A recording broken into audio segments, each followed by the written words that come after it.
অনেকদিন পর আমি ওডিসি গিয়েছিলাম ঢাকা কলেজে অপোজিটে। তো আজকে আমি কী খেলাম আর কী কিনলাম সেটা আপনাদেরকে দেখাবো। তো এখানে দেখলাম যে খুব সুন্দর করে হচ্ছে সোডা কি যেন একটা লেখা ছিল, লাইম। আমার এত গরম লাগছিল, তো আমি এটা হচ্ছে একটা নিয়েছিলাম। খুবই ভালো লাগছে আমার কাছে। আমি জানি এটা খাওয়া উচিত না। তো এরপর আমি রাস্তাতে হেঁটে যাচ্ছিলাম, দেখলাম যে খুব সুন্দর একটা মানে একটা টি শার্ট। এটা দেখলাম 300 টাকা প্রাইস।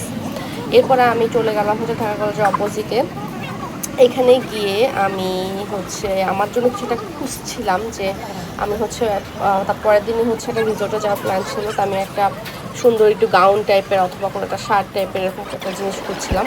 বাট আমি পুরাটা ওডিসি ঘুরেছি, বাট আমার একটা জিনিসও পছন্দ হয়নি। মানে সারপ্রাইজিংলি আমার একটা জিনিসও ভালো লাগেনি। তো এরপর আমি বাবুর জন্য 3টা জামা কিনলাম। এখন আর কোথাও গেলে আসলে বাবুর জন্যই কিনতে ইচ্ছা করে, আর নিজেদের জন্য কিনা হয় না।